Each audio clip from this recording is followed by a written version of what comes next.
You've done years of spiritual work, meditation, shadow work, healing practices, but there's a wall you keep hitting, patterns that keep repeating no matter how conscious you become, wounds that won't heal no matter how much you work on them.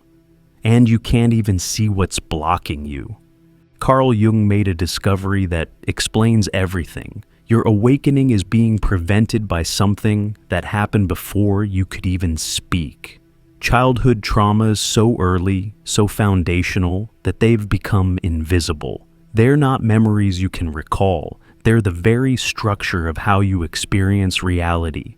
And until you find them and heal them, awakening remains impossible. Today I'm revealing the 5 specific childhood traumas Jung identified that create blocks to spiritual awakening.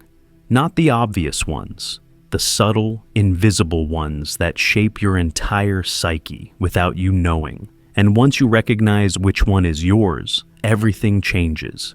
Here's what Jung understood that changes everything. Spiritual awakening isn't just about expanding consciousness. It's about healing the wounded child within you.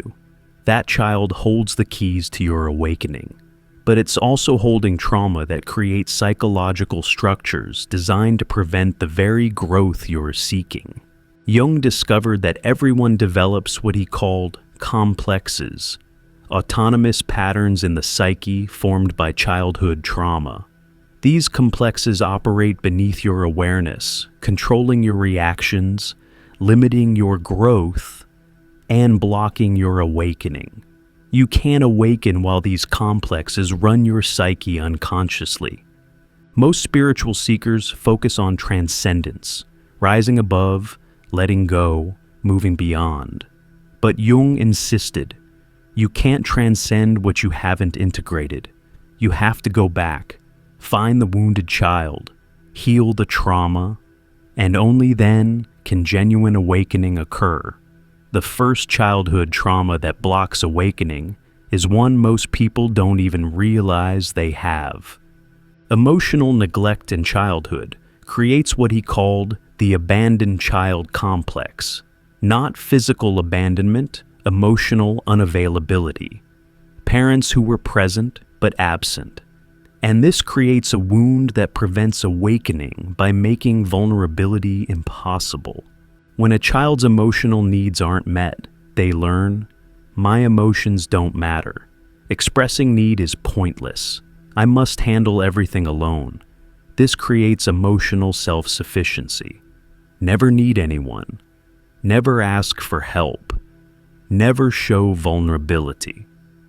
One of Jung's patients, a successful therapist, hit a wall in her awakening. She could help others heal, but couldn't heal herself. Jung discovered the abandoned child. Her mother was emotionally absent. As a child, she learned to parent herself. As an adult, she'd perfected this, completely self-sufficient, emotionally invulnerable, but awakening requires vulnerability. Her childhood adaptation was now her spiritual prison. This is the defended heart. If emotional neglect taught you to never need anyone, awakening becomes impossible because awakening requires opening, surrender, vulnerability. The abandoned child says, I can't afford to be vulnerable, and this belief blocks the very openness awakening requires. You'll recognize this if you're fiercely independent, struggle to cry or express emotion, or feel shame about having needs. These aren't personality traits, they're survival strategies, and they're preventing awakening by keeping you defended against the vulnerability growth requires. The healing is learning it's safe to need, safe to be vulnerable. The abandoned child needs to know it's okay to not be okay. But emotional neglect is just one trauma pattern. The second one creates a different kind of block. Childhood criticism creates the inadequate self-complex. Parents who constantly corrected, criticized, or set impossibly high standards. The child learns, I'm fundamentally flawed. I'm never good enough. And this creates a perfectionism that prevents awakening by making self-acceptance impossible. The criticized child becomes the perfectionist adult. In spiritual seeking, this becomes trying to be the perfect seeker, meditating longer, working harder, being more conscious. But awakening doesn't come from perfection. It comes from accepting your imperfections so completely that you stop trying to fix yourself. One of Jung's analysands described this. My father criticized everything. As an adult, I brought this into my spiritual journey. I criticized my meditation, my progress, my consciousness level. Jung showed me, awakening requires accepting you're already whole, imperfections included. My perfectionism was my biggest block. This is the tyranny of the inner critic. The criticized child internalized the critical parent. Now that parent lives in your head, constantly judging.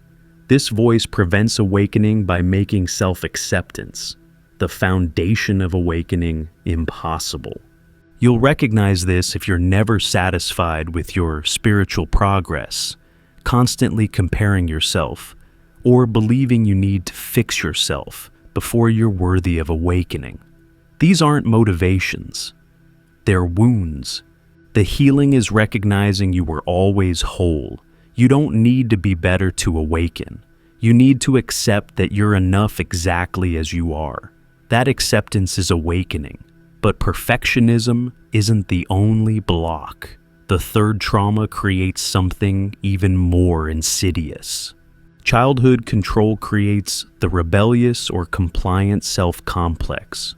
Overbearing parents who controlled everything. The child learns, I have no agency. I must either rebel against or comply with authority. And this prevents awakening by making authentic choice impossible. The controlled child develops in two directions. Some become reflexive rebels, automatically resisting any teaching or structure.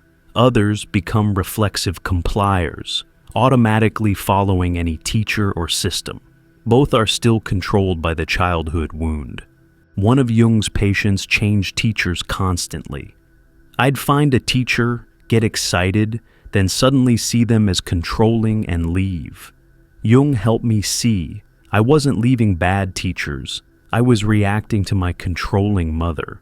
My rebellion was preventing me from actually learning anything.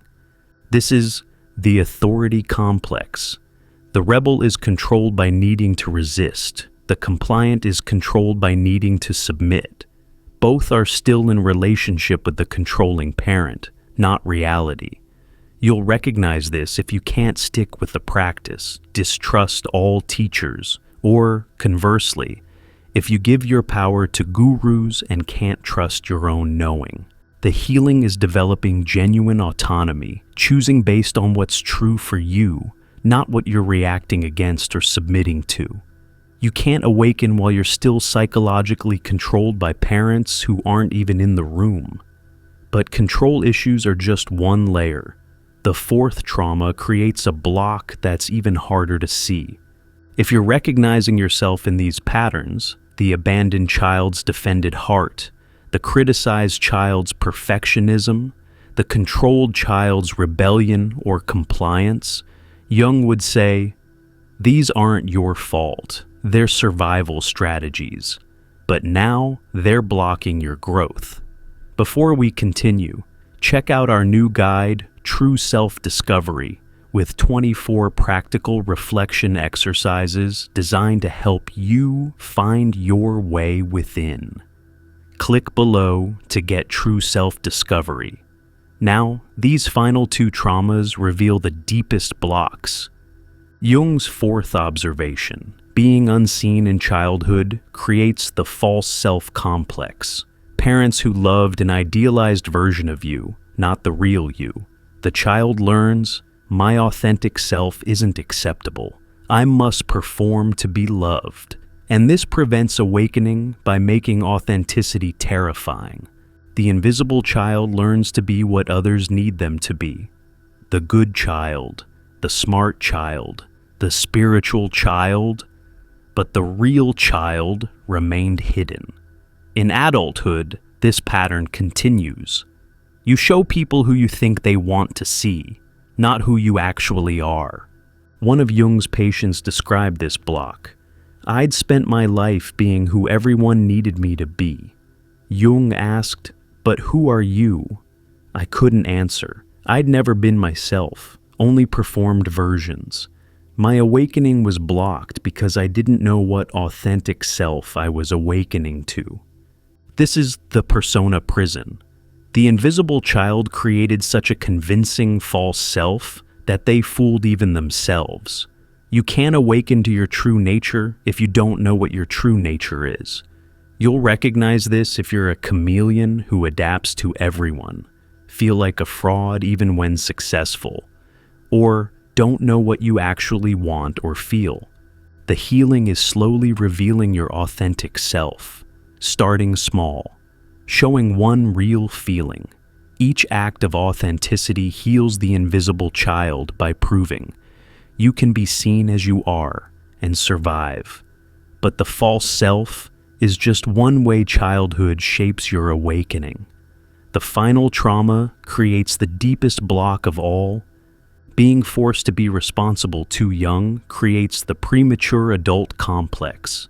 Children who had to parent themselves or their parents. The child learns, my needs don't matter. I must take care of everyone. And this prevents awakening by making surrender impossible. The parentified child becomes the hyper-responsible adult, takes care of everyone, never rests.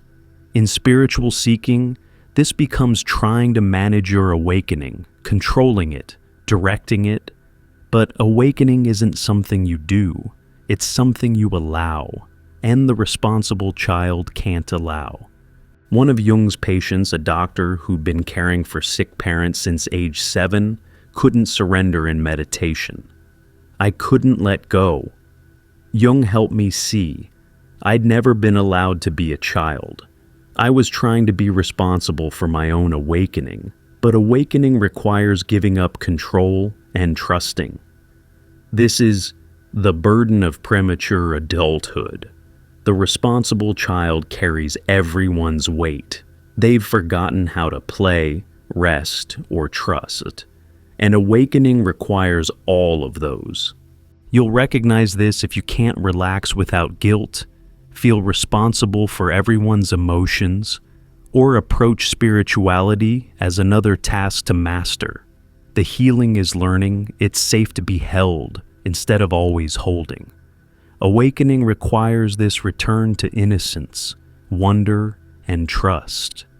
The responsible child needs permission to finally rest. The 5 childhood traumas blocking awakening. The abandoned child who can't be vulnerable. The criticized child who can't accept imperfection. The controlled child who can't make authentic choices. The invisible child who can't be authentic. The responsible child who can't surrender. Jung would want you to understand, these aren't just interesting patterns. They're active forces in your psyche right now, preventing the very awakening you seek. You can meditate for decades, but if these childhood wounds remain unhealed, they'll block your breakthrough. But once you see these patterns, once you recognize which wounded child lives in you, healing becomes possible. Not by transcending the child, but by returning to them, reparenting yourself, providing the safety, acceptance, freedom, visibility, or rest that your actual parents couldn't provide. Awakening isn't about leaving your humanity behind. It's about healing your humanity so completely that you're finally free to be fully human. And that healing begins with the wounded child who's been waiting in your psyche all these years. If you recognized yourself in these patterns, Jung would tell you, this is why your awakening has been blocked. Not because you're not trying hard enough, because you're still living from childhood survival strategies. The work now is going back, finding that wounded child in your psyche, asking what they needed then that they didn't get, and giving it to them now. Give the abandoned child permission to need. Give the criticized child acceptance of their imperfection. Give the controlled child freedom to choose. Give the invisible child permission to be seen. Give the responsible child permission to rest. This isn't regression, it's integration. You're healing the child so the adult can finally be free. And that freedom is what allows awakening. You can't awaken while parts of you are still frozen in childhood trauma. Heal the child. Then awakening becomes natural, easy, inevitable. Because the blocks dissolve, and who you actually are, who you've always been beneath the wounds, finally emerges. Subscribe to explore Jung's methods for healing childhood wounds and removing blocks to awakening. To dive even deeper into Jung's revolutionary psychology and what it means for your spiritual awakening, click the recommended video on your screen now.